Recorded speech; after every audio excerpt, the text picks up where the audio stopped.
반갑습니다. 하나님을 예배하는 하나님 나라 백성들을 예수님의 이름으로 축복합니다. 이 영상은 오프라인 예배 혹은 실시간 온라인 예배에 참여하지 못한 분들을 위해서 마련한 것입니다. 우리 세우는 교회는 각양 다양한 모습으로 하나님을 예배하는 하나님 나라 백성들을 축복하고 응원하며 또한 지원합니다. 우리 힘써 우리 하나님을 예배할 수 있기를, 하나님께서 받으실 만한 예배를 올려드리는 예배자가 될 수 있기를 바랍니다. 자, 그럼 오늘 하나님께서 우리에게 주신 말씀은 민수기 14장 11절부터 25절까지입니다. 각자의 자리에서 함께 본문을 읽겠습니다. 여호와께서 모세에게 이르시되 이 백성이 어느 때까지 나를 멸시하겠느냐? 내가 그들 중에 많은 이적을 행하였으나 어느 때까지 나를 믿지 않겠느냐? 내가 전염병으로 그들을 쳐서 멸하고 내게 그들보다 크고 강한 나라를 이루게 하리라. 모세가 여호와께 여짜오되 애굽인 중에서 주의 능력으로 이 백성을 인도하여 내셨거늘 그리하시면 그들이 듣고 이 땅 거주민에게 전하리이다. 주 여호와께서 이 백성 중에 계심을 그들도 들었으니 곧 주 여호와께서 대면하여 보이시며 주의 구름이 그들 위에 섰으며 주께서 낮에는 구름 기둥 가운데에서 밤에는 불 기둥 가운데에서 그들 앞에 행하시는 것이니이다. 이제 주께서 이 백성을 하나같이 죽이시면 주의 명성을 들은 여러 나라가 말하여 이르기를 여호와가 이 백성에게 주기로 맹세한 땅에 인도할 능력이 없었으므로 광야에서 죽였다 하리이다. 이제 구하옵나니 이미 말씀하신 대로 주의 큰 권능을 나타내옵소서. 이르시기를 여호와는 노하기를 더디하시고 인자가 많아 죄악과 허물을 사하시나 형벌받을 자는 결단코 사하지 아니하시고 아버지의 죄악을 자식에게 갚아 3, 4대까지 이르게 하리라 하셨나이다. 구하옵나니 주의 인자의 광대하심을 따라 이 백성의 죄악을 사하시되 애굽에서부터 지금까지 이 백성을 사하신 것 같이 사하시옵소서. 여호와께서 이르시되 내가 내 말대로 사하노라. 그러나 진실로 내가 살아있는 것과 여호와의 영광이 온 세계에 충만할 것을 두고 맹세하노니 내 영광과 애굽과 광야에서 행한 내 이적을 보고서도 이같이 10번이나 나를 시험하고 내 목소리를 청종하지 아니한 그 사람들은 내가 그들의 조상들에게 맹세한 땅을 결단코 보지 못할 것이요 또 나를 멸시하는 사람은 한 사람도 그것을 보지 못하리라. 그러나 내 종 갈렙은 그 마음이 그들과 달라서 나를 온전히 따랐은즉 그가 갔던 땅으로 내가 그를 인도하여 드리리니 그의 자손이 그 땅을 차지하리라. 아말렉인과 가나안인이 골짜기에 거주하나니 너희는 내일 돌이켜 홍해 길을 따라 광야로 들어갈지니라. 아멘. 우리 세우는 교회는 부활주일에 마태복음을 마무리하고 지난 월요일부터 다시금 민수기를 나누고 있습니다. 지난 1월 18일 민수기 10장까지 나누었던 것에 이어 민수기 11장부터 다시 나누게 됩니다. 그리고요 다음 달까지 하면 민수기 총 36장을 마무리 짓게 됩니다. 매번 말씀을 드리는 것처럼 우리 세우는 교회는 성경 말씀을 임으로 혹은 자의적으로 선택하는 것이 아니라 매일 성경을 기반으로 성경 전체를 골고루 살펴보고자 합니다. 이것을 통해 어느 한 책의 편중됨 없이 성경 66권 전체를 골고루 살펴보되 그때그때 주시는 본문, 성경이라고 하는 텍스트를 통해서 우리가 마주하는 개인적, 공동체적, 사회적 상황이라는 콘텍스트를 이해하고 해석 및 적용함으로써 하나님 나라 백성다운 삶을 살아내고자 합니다. 저는 목회자로서요 말하자면 이런 부분에 대한 도움을 드리려고 하는 것이고요 최대한 바른 말씀, 성경적으로 바른 길을 제시해 드리고자 합니다. 그러면서 우리가 속한 사회 안에서 우리 하나님 나라 백성들이 어떻게 살아야 할지, 그래서 어떻게 하면 우리가 서 있는 곳을 하나님 나라로 만들어 나갈 수 있는지에 대해서 나눠보려 합니다. 정치나 사회, 우리가 마주하고 있는 현 시대적 사회적 상황에 대해서도 언급을 드리는 이유는 바로 그 때문인 거죠. 사실 성경에 소설된 이야기 안에도 이러한 것들이 드러나 있음을 아실 겁니다. 예를 들어 요셉 이야기도요 그 당시의 정치, 사회, 경제 이야기도 포함되어 있고요 이스라엘이 지켜야 할 십계명은 비롯한 율법과 규례 이런 것들은요 일종의 사회 구성원으로서 지켜야 할 법 질서 및 공중 도덕과 윤리적인 사안이라 할 수 있겠습니다. 이러한 면들은 우리 신앙생활이라는 것이 우리 모든 삶이라는 것, 삶의 전 영역에 걸쳐있는 일상적인 것임을 드러낸다 할 수 있겠습니다. 여러분, 우리는 교회라고 하는 울타리 안에만 갇혀있는 존재, 여기가 좋사오니 하면서 우리끼리만 하나님 나라에 들어가려고 하는 이기적인 집단은 아닌 겁니다. 오히려 세상 속 소금과 빛으로서의 역할을 감당해야 할 거룩한 사명이 부여된 하나님 나라 백성이라는 거예요. 우리가 있어야 할 곳은 교회 안이 아니라 교회 밖 세상인 것이고요. 온 세상을 말하자면 교회처럼 온 땅을 하나님을 예배하는 곳으로 우리가 일상 속에서 밟고 있는 모든 것을 하나님 나라로 만드는 것, 이것이 우리의 사명임을 기억합니다. 더불어 즐거워하는 자들과 함께 즐거워하고 우는 자들과 함께 울라라고 하는 로마서 12장 15절의 말씀을 삶으로 실천하기 위해, 그리고 그 말씀대로 이 땅의 모든 사람들, 특히 소외된 이들과 더불어 함께 하셨던 우리 예수님처럼 삶을 살아내기 위해서 더더욱 우리는 우리가 속한 사회의 이면을 들여다봐야만 할 것입니다. 분명 존재하지만 존재하지 않는 것처럼 여겨지는 분들이 계시거든요. 그분들의 이야기에 귀를 기울이는 겁니다. 그래야만 그분들의 사정을 알 수 있기 때문에 의지적인 귀 기울임이 필요하다라는 겁니다. 여러분, 저절로 알 수 없어요. 저도 예전에는 어리석게도, 참으로 어리석게도 제가 경험한 세상만이 전부인 줄로만 알았습니다. 그러면서 우리 이웃을 이해하지 못했어요. 이해는커녕 오히려 판단하고 정죄했습니다. 몰라서 그랬던 것인데요. 몰라서 그랬어도 그건 정말 잘못된 것이고요. 그로 인해 죄를 저지른 것일 수 있겠습니다. 그리고 몰라서 그랬다라고 하는 식으로 더 이상 핑계댈 수는 없는 법이라는 거예요. 더불어 우리 이웃을 우리의 몸과 같이 사랑하라라고 하는 예수님의 말씀을 실천하기 위해 하나님의 형상을 따라 지음을 받은 모든 사람으로서의 존엄을 지켜주기 위해 우리 이웃들에게 귀를 기울이는 의지적인 노력이 필요하다라는 겁니다.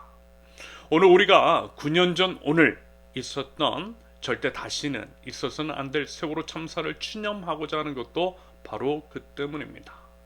그러면서도요, 벌써 그 비극적인 참사가 잊혀진 것은 아닌지, 그래서 작금에서 한국 사회 안에서 이와 같은 맥락의 일들이 여전히 그리고 계속해서 벌어지고 있는 것은 아닌지 심히 우려가 되는 요즘입니다.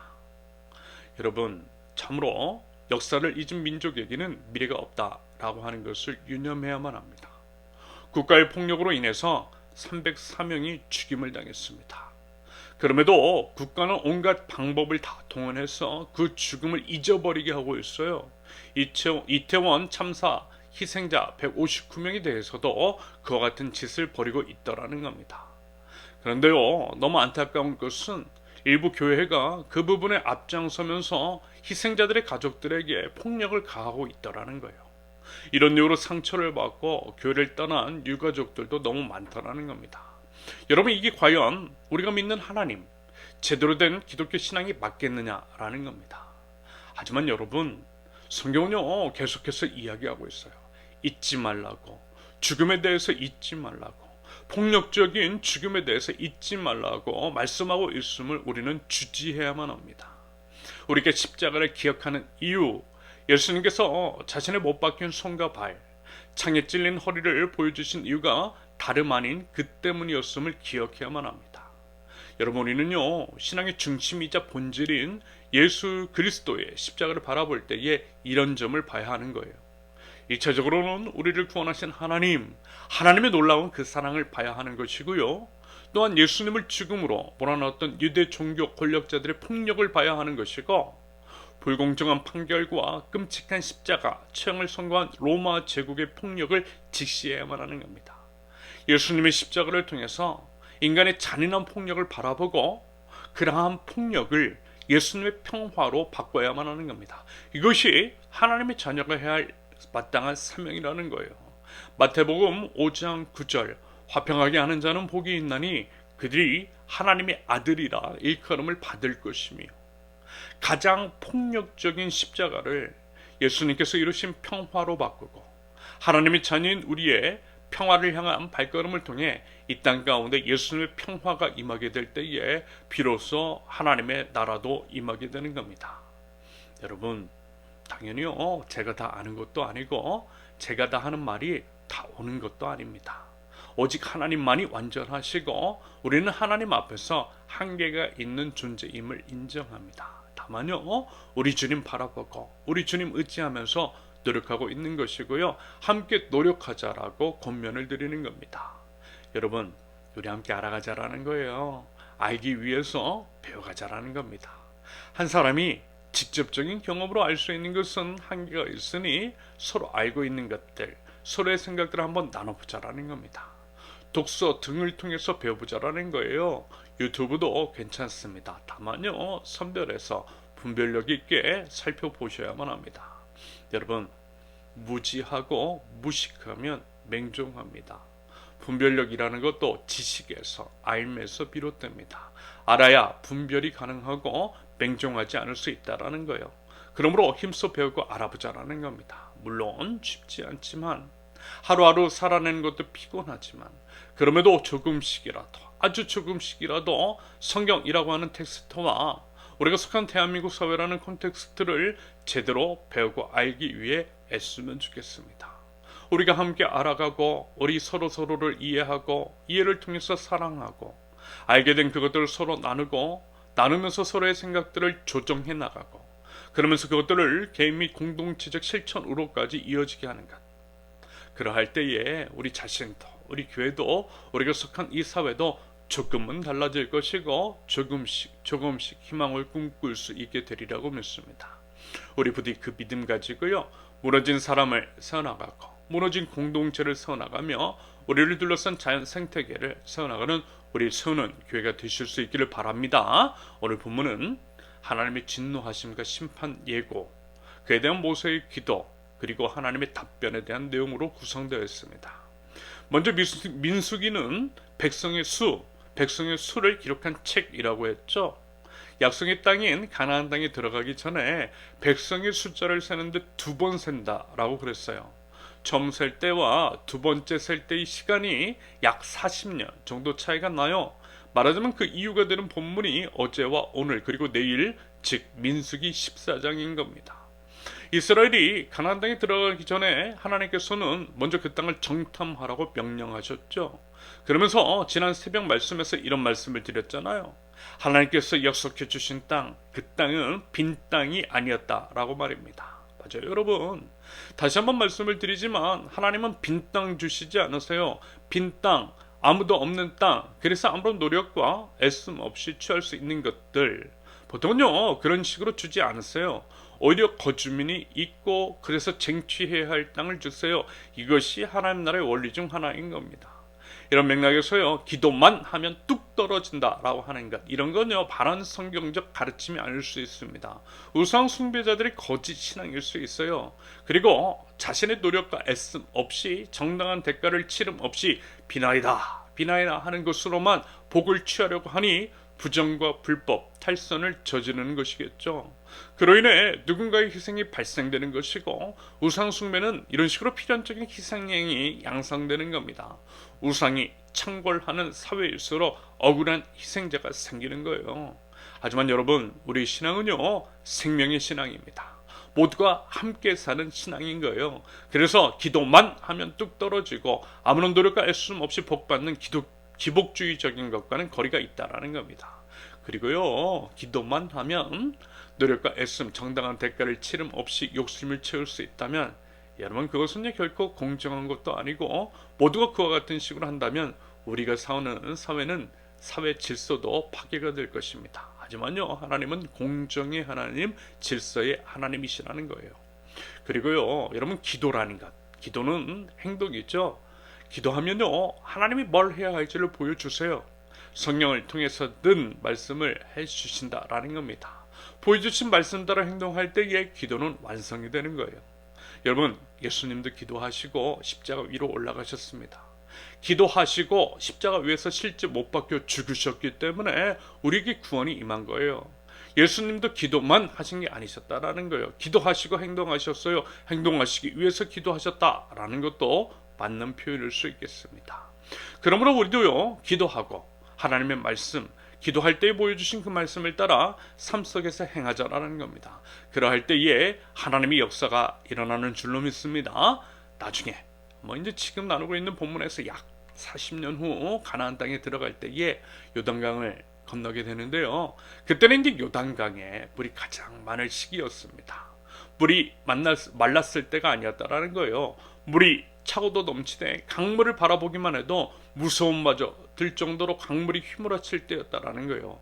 그랬을 때에 하나님의 말씀, 약속의 말씀을 붙들고 그 말씀 의지하여 순종함으로 발을 강물에 집어넣었을 때에 물이 멈췄던 겁니다. 물이 멈추고 나서 발을 집어넣은 것이 아니었다라는 거예요. 말씀을 따라 발을 집어넣자 물이 비로소 멈췄다라는 겁니다. 여러분은 이것이 믿음인 거예요. 이것이 신앙의 원리인 거예요. 사실 모든 것이 다 갖춰진 다음에 하는 것, 그런 건 믿음 없이도 가능하겠죠. 그건 가짜인 거예요. 가짜 믿음에 속으면 안 되는 겁니다. 여러분, 우리 이제 세우는 교회가 사실 카톡으로 시작했잖아요. 하나님께서 그 전에 말씀해 주셨어요. 말씀은 해 주셨는데 사람과 물질도 붙여주시고 장소도 다 마련해 주시고 교회를 시작하기 위한 모든 것들을 주신 것은 아니었다라는 거예요. 이미 갖춰진 상태에서 우리 세우는 교회를 시작하라고 하신 것은 아니었어요. 아무것도 없을 때 말씀만 주신 거예요. 참으로 막막하고 깜깜하고 마치 거인 족속들이 가나안 땅에 차 있는 것 같은, 마치 요단 강물이 우리를 집어삼킬 것 같이 강물이 그렇게 무섭게 휘몰아치는 상황과 같았다라는 겁니다. 하지만요, 믿음 가지고 발을 내디뎠던 거예요. 왜냐하면 말씀 주셨으니까. 하나님의 말씀, 스스로 개척하라 라고 하는 사사기의 말씀을 주셨어요. 주신 그 말씀 붙들고 시작했던 겁니다. 다른 것이 아니라 카톡으로 시작한 우리 세우는 교회입니다. 게다가요, 처음에는 이제 저희 식구 포함해서 카톡방 안에 모인 사람이 10명도 안 됐어요. 그때 처음 모인 사람 중에서도 대부분이 지금은 이런저런 사람으로 함께하지 못하고 있습니다. 아무튼 그때 얼마나 겁이 나고 두려웠는지 몰라요. 목사의 아들로 자라면서 죽어도 목사는 안 한다고, 개척교회 목사의 아들이어서 죽어도 개척교회는 안 하겠다고 했는데 이렇게 둘 다 시키는 것도 한번 보세요. 역시 하나님은 우리를 다 죽이셔서 쓰시나 봅니다. 하나님은 늘 우리에게 십자가 위로 올라오라고 하세요. 그래서 저도 죽은 거예요. 죽이신 거예요. 죽어도 안 하겠다라고 하는 저를 죽이셔서 이렇게 목사하고 있고 개척교회도 하고 있는 겁니다. 여러분, 죽었으니까 이제는 살려주시겠죠. 죽어야 사는 십자가 비밀을 보여주실 줄로 믿습니다. 그 믿음 가지고 가는 겁니다. 아무튼요, 그래서 시작했더니 아무것도 보이지 않는 상황 속에서 오직 스스로 개척하라 라고 하는 그 말씀 하나 붙들고 카톡부터 열었더니 카톡에서 본명 보이지도 않은 상태에서 시작했는데 지금 이렇게 되었잖아요. 우리 이렇게 함께 근사하게 예배하고 있잖아요. 하나님의 역사는 이런 것이 아닐까 싶은 겁니다. 여러분, 말씀 따라 믿음으로 행동할 때의 역사가 일어납니다. 기도하고 행동할 때 기적의 역사가 일어나요. 이스라엘 백성들에게도 말하자면 그 믿음을 보이라고 하셨던 겁니다. 빈 땅 주시지 않은 것, 그러면서 그 땅을 정탐하라 하신 것은 하나님을 전적으로 신뢰하라는 하나님의 의도하심이 그 안에 있었던 거예요. 하나님을 향한 믿음을 보이라는 거죠. 그리고 사실 애굽에서 이스라엘을 탈출시키셨을 때, 홍해를 가르셨을 때, 매일매일 그 수많은 사람들을 먹이고 살리고 입히셨을 때 하나님이 어떤 분이신지는 이미 다 보여주셨어요. 그러므로 그저 믿음만 가지고 나아가면 되는 것이었다라는 겁니다. 그런데 어땠다고요? 그들은 하나님을 전적으로 신뢰하지 않았어요. 12지파에서 각 지파별로 지도자 한 사람씩 12명이 정탐을 했는데 여호수아와 갈렙 그 두 사람을 제외하고는 10사람이 모두 부정적인 보고를 했다라고 했습니다. 그들은요, 하나님 믿지 않았던 거예요. 하나님의 약속이 아니라 상황과 환경에 시선을 맞췄던 거예요. 흔들리지 않으시는 하나님이 아니라 흔들리는 상황과 환경에 시선을 맞추니 마음도 흔들리고 믿음도 흔들렸던 겁니다. 본인들만 흔들린 것이 아니라 부정적인 보고를 통해서 이스라엘 백성들까지도 흔들어버린 거예요. 그런 식으로 부정의 기운은 확산이 되고 하나님이 아니라, 믿음이 있는 여호수아와 갈렙이 아니라 믿음 없는 10사람의 입을 믿었던 이스라엘 백성들은 믿음 없이 하나님께 원망을 늘어놓았다라는 겁니다. 그래서 말하자면요, 하나님이 진노하신 것이고, 오늘 보면 11절과 12절처럼 하나님께서 도대체 언제까지 하나님을 믿지 않을 것이냐고 이스라엘을 전염병으로 다 쳐서 멸하시겠다라고 하신 겁니다. 그랬을 때에 모세는 하나님께 여쭈었던 거예요. 하나님께 기도했다라는 겁니다. 이 못난 백성들을 위해서 용서해달라고. 여러분, 모세는요 지도자잖아요. 지도자는 책임지는 자입니다. 책임지는 자는 또한 기도해요. 기도하는 이유는 내 힘으로 안 되기 때문입니다. 사람의 힘으로 안 되기 때문에 하나님께 기도로서 매달리는 거예요. 이런 식으로 하나님께 책임감을 가지고 기도하며 매달리는 것이 지도자의 마땅한 자세입니다. 맨날 자기는 책임이 없다라고 하고 심지어는 아랫사람에게 책임을 전가하며 맨날 술판이라 버리는 것은 지도자가 아닌 겁니다. 그런 리더가 있는 공동체는 불행하고 사건 사고가 끊이지 않게 되더라는 거예요. 하지만 모세는요 진짜 리더였어요. 책임감이 투철했어요. 무엇보다 하나님을 경외할 줄 알고 자동적으로 하나님 앞에 무릎을 꿇을 줄 아는 참 리더였습니다. 느헤미야가 그랬던 것처럼 하나님 앞에 무릎을 꿇을 때 자기가 저지르지 않은 죄에 대해서도 책임을 지고 철저하게 회개하며 기도하고 용서를 빌었던 진짜 지도자였다라는 거예요. 그 내용이 오늘 본문 13절부터 19절까지 기록되어 있습니다. 이러한 모세의 기도 그리고 그에 대한 하나님의 응답을 통해서 우리가 적용할 수 있는 것 두 가지만 말씀을 드려본다면 이렇습니다. 첫째, 하나님을 위해 기도하라. 하나님을 위해 기도하라. 15절과 16절을 보면요 모세의 기도에서 이런 모습들이 보여요. 하나님의 명성, 하나님의 명예를 거론합니다. 하나님께서 지금 만약에 이스라엘을 죽이시면 하나님이 그들을 가나안 땅으로 인도할 능력이 없으셨기 때문에 그러신 것이라는 말들을 할 것이라고 하나님께 아뢰고 있는 거예요. 무슨 얘기냐면 모세는 무엇보다도 먼저 하나님의 명예를 생각했다라는 겁니다. 죄는 이스라엘이 지었고 이스라엘이 심판을 받는 것은 마땅하지만 그보다는 하나님의 명성이 훼손돼서는 안 된다라고 하는 식으로 말씀을 드리고 있는 거예요. 이것은 예수님께서 우리에게 가르쳐 주신 기도, 즉 하나님의 이름이 거룩히 여김을 받으시옵소서라고 했던 표현과 정확하게 일치합니다. 맞아요. 여러분, 우리의 기도뿐만이 아니라 모든 것은 하나님을 위한 것, 하나님의 영광을 위한 것이어야만 하는 겁니다. 우리의 창조 목적이 그러하기 때문이라는 거예요. 하나님께서 그것 원하시더라는 겁니다. 그와 같은 기도에 응답하세요. 모세는 지도자답게 이 부분을 정확하게 알았던 거예요. 지도자로서 책임감을 가지고 기도했을 뿐만이 아니라 기도의 핵심을, 문제의 본질을 정확하게 알았던 거예요. 무엇을 먼저 기도해야 할 것인지, 다시 말해서 우리의 모든 것은 하나님을 향해 있어야 한다라고 하는 것을 알았다는 겁니다. 여러분, 지도자는요 이런 사람이어야만 하는 겁니다. 책임감이 있을 뿐더러 문제의 정확한 맥을 짚을 줄 알고 핵심이 무엇인 줄 아는 사람. 아무나 뽑는 것이 아니라, 누가 싫다고 해서 뽑는 것이 아니라 책임감이 있고 문제의 핵심을 무엇인지 아는 사람을 뽑아야만 하는 거예요. 그래야만 공동체가 살고 나라와 민족이 설 수 있게 되는 겁니다. 여러분, 제대로 된 지도자를 분별력 있게 뽑자라는 거예요. 그러면서요 우리 하나님 나라 백성은 하나님 나라 복음을 말과 삶으로 전환하고 세상 속의 리더로, 지도자로 부르심을 받았음을 기억합니다. 베드로전서 2장 9절 그러나 너희는 택하신 족속이요 왕같은 제사장들이요 거룩한 나라요 그의 소유가 된 백성이니 이는 너희를 어두운 데서 불러내어 그의 기이한 빛에 들어가게 하신 이의 아름다운 덕을 선포하게 하려 하심이라. 무슨 얘기예요? 우리 모두가 리더, 지도자라는 겁니다. 리더라고 하는 책임의식을 가지고 세상 속에서 부르신 그곳에서 살아야 한다라는 거예요. 그러면 여러분, 책임감을 가지고 이 땅을 위해서 부르짖을 수 있기를 바랍니다. 우리 하나님께 부르칠 때 문제의 핵심이 무엇인지를 명확하게 알고 무엇보다 하나님의 이름이 거룩히 여김을 받으실 수 있도록 우리 함께 기도하면서요 이 땅의 회복을 위해서 나아갈 수 있기를 바랍니다. 그러면 우리의 기도에 우리 하나님께서 반드시 응답하여 주실 줄로 믿습니다. 둘째, 용서는 해주셔도 대가는 치를 수 있다. 용서는 해주셔도 대가는 치를 수 있다. 여러분, 모세의 기도가요 하나님께 닿았어요. 문수기 14장 20절 여호와께서 이르시되 내가 내 말대로 사하노라. 내가 내 말대로 사하노라. 역시 하나님은요 우리의 기도에 응답하시는 하나님이시다라는 겁니다. 모세의 용서를 구하는 기도에 하나님은 죄를 사해 주시겠다라고 말씀하셔서 응답해 주셨다라는 겁니다. 그러므로 여러분, 기도하십시오. 기도할 때 응답해 주실 줄로 믿습니다. 우리 자신을 위해서 기도하고 또한 우리 주변 이웃들을 위해서 기도하실 수 있기를 바랍니다. 나라와 민족을 위해서 기도하자라는 거예요. 그런데 한 가지 중요한 게 있어요. 21절 이하의 말씀처럼 죄에 대한 용서는 해주시지만 대가는 치르게 하시다라는 것. 그래서 하나님을 온전히 믿었던 여호수아와 갈렙을 제외한 모든 이스라엘은 가나안 땅에 들어갈 수 없게 하셨던 겁니다. 여러분, 이게 무서운 거예요. 우리가 예를 들어서 살인을 저질렀을 때 진심으로 회개하면요, 하나님께서 그 심각한 죄 또한 용서해 주시겠지만 살인죄에 대한 대가는 감옥에서 치러야 한다라는 거예요.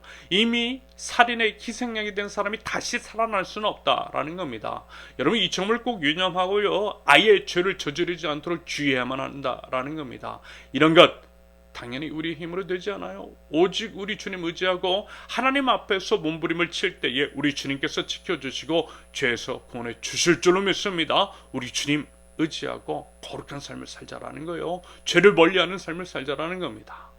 여러분, 말씀을 드렸던 것처럼요, 오늘 이제 세월호 참사 9주기입니다. 9년 전 세월호 참사가 발생했을 때 가장 잔인하고 섬뜩한 방식으로 유가족들에게 고통을 준 사람들이 부끄럽고 참담하게도 우리 기독교인들이었습니다.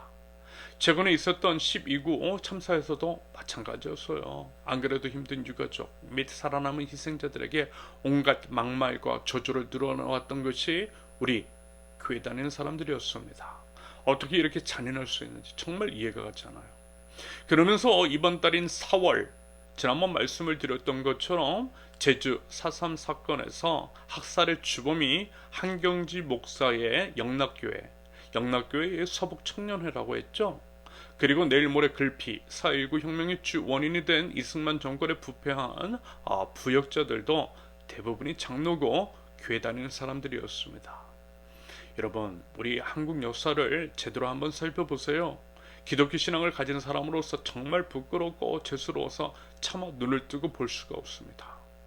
여러분, 욕망 가득한 목사들이 그렇게도 참여하고 싶어하고 순서 하나라도 막기 위해서 안달이 난 국가조찬 기도회, 그것은요, 태생부터가 군사 독재 권력에 정당성을 부여하려는 의도에서 기획된 행사였다라고 하는 것, 여러분 알고 계세요?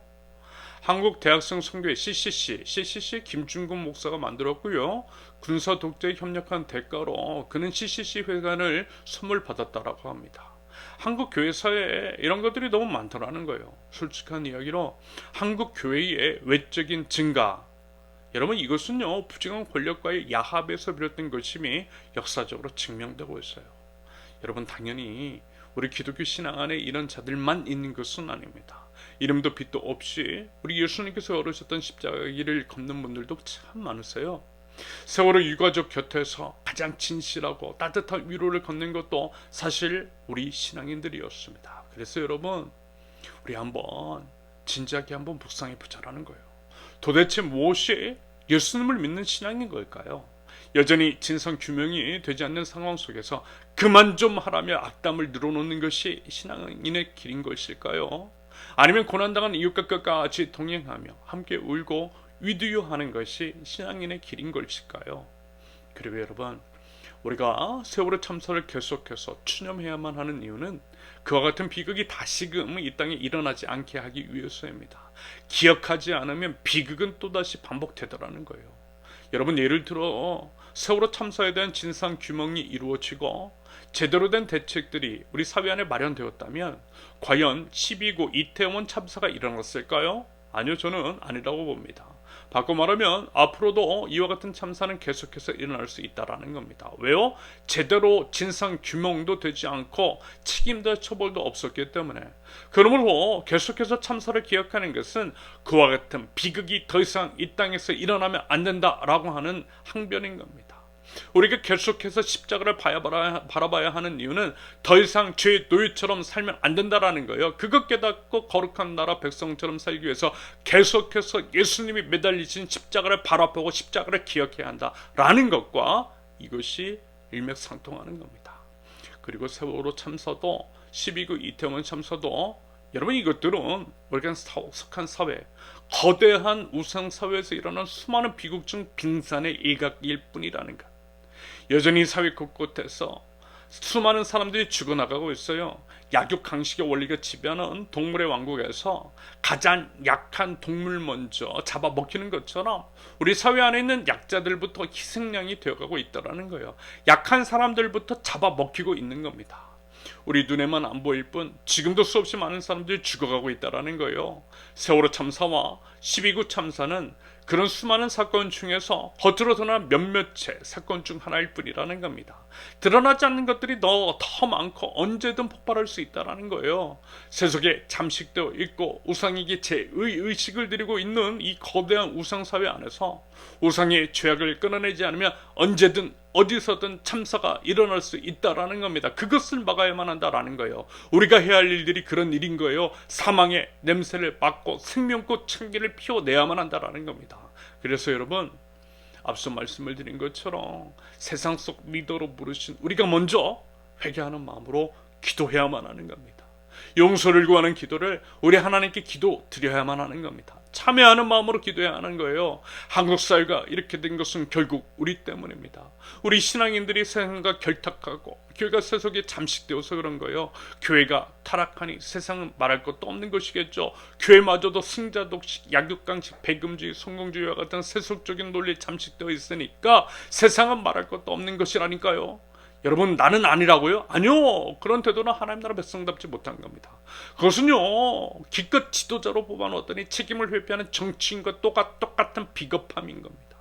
오히려 모세처럼, 오히려 느헤미야처럼 설령 우리가 직접 지은 죄가 아니라 할지라도 책임감을 가지고 용서를 비는 거예요. 하나님 앞에 철저하게 통회하는 마음으로 나아가서 과거와 현재 우리 신앙의 선배들, 한국교회의 죄악들에 대해서 회개해야만 하는 겁니다. 한국교회의 세습과에 대해서 참회의 기도를 해야 할 것입니다. 여러분, 작금의 한국교회의 상황, 저는 하나님의 징계와 심판이라고 봐요. 정신 차리라고 하시는 것 같아요. 코로나 상황 가운데 교회 문을 닫게 하신 것, 예배를 중지시키셨던 것 하나님이시라고 봅니다. 하나님 자신이 그 부끄러움을 친히 감당하시면서 그 일들을 하신 거예요. 왜요? 정신 차리라는 거예요. 지금도 여전히 웃음거리와 혐오의 대상이 되어버린 한국교회, 이 안에도 하나님의 뜻이 있습니다. 회개하라는 겁니다. 그렇게 진짜 하나님의 백성들이 일어나 기도하라고 하는 하나님의 음성이 이 안에 숨겨져 있는 겁니다. 하나님의 교회가 더 이상 수치를 당하지 않도록, 하나님의 명예가 회복되도록 하나님 저희를 용서해 주시옵소서. 하나님의 교회를 회복시켜 주시옵소서. 하나님의 능력이 없으셔서, 하나님이 안 계셔서 교회가 이 모양 이 꼴이라는 이야기가 더 이상 들리지 않도록 하나님 회복시켜 주시옵소서라고 기도할 수 있기를 바랍니다. 그러면요, 우리 하나님께서 우리의 기도를 들으시고 하나님의 이름을 위하여서 회복시켜 주실 줄로 믿습니다. 우리 죄를 사하시되 하나님의 백성, 참 하나님의 사람과 진짜 하나님의 교회를 세워주셔서 교회를 회복시켜 주시고 이 땅을 회복시켜 주실 줄로 믿습니다. 우리 교회가 그와 같은 교회로 쓰임받으면 참 좋겠습니다. 물론 그럼에도 이제 쓴 대가는 치러야만 할 것입니다. 하나님께서 우리의 죄는 용서해 주셔도 이 상황이 단기간에 회복되지는 않을 것이고요. 오히려 당분간은 세상의 욕바지가 될 수 있어요. 교회 다닌다라고 하는 이유만으로 외면받을 수 있어요. 여러분, 언젠가 말씀을 드렸죠. 한국교회가 그토록 반대하는 차별금지법이 도리어 우리를 지켜주게 되는 역설이 일어날 수 있다고 말입니다. 교회 다닌다라고 하는 이유만으로 차별과 혐오의 대상이 될 수 있다는 거예요. 지금 사회 분위기를 보면 충분히 그럴 수 있어요. 교만은 참으로 패망의 지름길, 한국교회는 교만했던 대가를 톡톡히 치르게 될 것입니다. 하지만요, 그럼에도 불구하고 우리 예수님 그러하셨던 것처럼 비록 우리가 저지른 죄악이 아니라 할지라도 너무 억울해하지 말고요, 오히려 책임감 가지고 통회하면서 그 대가를 우리 받은 믿음으로, 바른 믿음으로 감당해야 될 때에 결국에는, 그러니까 언젠가는 회복의 역사, 부활의 능력을 허락하여 주실 줄을 믿습니다. 부디 그 믿음과 책임감을 가지고 하나님께 용서를 구하는 기도를 드리며 나아갈 줄 아는 저와 여러분들, 우는 자와 함께 울 줄 아는 참 신앙인, 9년 전 세월호 참사를 의지적으로 기억하면서 진상 규명과 책임자 처벌을 온전히 이루어지고 그와 같은 일들이 다시는 이 땅에서 일어나지 않도록 힘쓰며 나아가는 우리 세우는교회 모든 성도들이 되실 수 있기를 예수님의 이름으로 축원합니다. 함께 기도합니다. 하나님 아버지, 9년 전 팽목항을 기억합니다. 304명의 안타까운 희생자들을 추념합니다. 아직도 제대로 된 진상 규명과 권리 회복을 누리지 못하고 있는 참담한 현실을 바라봅니다. 여전히 회복되지 않은 채 우리 사회 안에서 잊혀져가는 듯한 유가족들을 의지적으로 기억하며 그들과 함께하기를 원합니다. 하나님, 저들을 불쌍히 여겨 주옵소서. 저의 간절한 기도에 응답하여 주시옵소서. 이 땅에 다시는 그와 같은 참사가 일어나지 않도록 우리 하나님 은혜를 베풀어 주시고 바른 실천의 길로 저희를 인도하여 주시옵소서. 하나님, 이 시간 통회하는 마음으로 하나님 앞에 엎드립니다. 우리 예수님은 우는 자들과 함께 오시고 치료, 회복, 구원을 위해서 십자가 위에 매달리셨지만 저희는 가장 잔인하고 섬뜩한 방식으로 안 그래도 힘겨워하는 사람들, 고통당한 자들에게 더한 고통을 주었습니다. 저는 아니라고, 저는 그들과 다르다고 말하지 않겠습니다. 하나님, 오히려 제가 죄인입니다. 제가 바로 죄인입니다. 하나님, 용서하여 주시옵소서. 이웃의 아픔과 고통에 공감하지 못하고 오히려 악에 통조하고 독재 권력에 부역했던 저희들을, 한국교회들을 하나님 용서하여 주시옵소서. 부끄럽고 너무나 죄송하지만 다시금 십자가를 바라봅니다. 십자가의 의미와 본질을 회복하기를 원합니다. 가장 폭력적인 십자가를 통하여서 이 땅의 평화를 이루신 주님, 평화의 우리 주님을 따라서 이 땅의 평화를 위해서 기꺼이 십자가를 짊어지는 저희가 될 수 있도록 힘과 용기와 믿음을 더하여 주시옵소서. 저희들이 고난당한 이웃과 어떻게 동행해야 하는지를 힘써 배우게 하시되 이웃의 삶을 알고 또 이해하기 위해서 이웃의 삶을 의지적으로 들여다보는 애씀과 소통이 있게 하옵소서. 그리하여 서로를 지켜주고 살려내며 공생과 상생, 지속적인 공존을 생명의 하나님 안에서 이루어갈 줄 아는 하나님 나라의 백성, 주님의 참된 자녀, 진짜 신앙인들이 될 수 있도록 하나님, 저희 세우는 교회를 인도하여 주시옵소서.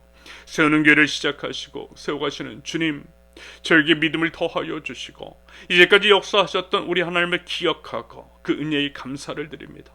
세우는 교회는 하나님의 교회인 줄로 믿습니다. 하나님의 온전한 통치가 임하는 하나님의 나라 세우는 교회가 되게 하옵소서. 그 믿음을 부어주시사 믿음으로 계속해서 우리 주님 말씀에 순종하며 걸어나가는 저희 되게 하시되 저희를 통하여서 하나님의 놀라운 역사가 이루어지고 역사하시는 하나님, 친히 하신 말씀을 이루어가시는 그 하나님을 더욱더 찬양하면서 생명이신 우리 주님을 증거해 나갈 줄 아는 사랑하는 새로운 교회 될 수 있도록 하나님 은혜의 은혜를 더하여 주시옵소서. 이제는 우리 주 예수 그리스도의 은혜와 아버지 하나님의 사랑과 성령님의 교통하심이 나라와 민족 조국교회를 위해서 하나님 앞에 용서를 구하는 기도를 올려드리는 하나님 나라 백성들, 우리 세우는 교회 모든 권속들 위해 이제부터 영원토록 함께 하시기를 간절히 축원합니다. 아멘. 감사합니다. 오늘 예배를 마쳤습니다. 이번 한 주도 하나님 나라 백성답게 사는 것이 무엇인지를 다시 한 번 더 기억하면서 다시 한 번 더 십자가를 바라보고 십자가의 삶을 살아가는 우는 자들과 함께 울 줄 아는 저와 여러분들, 사랑하는 우리 세우는 교회 모든 성도들 되실 수 있기를 바랍니다. 감사합니다.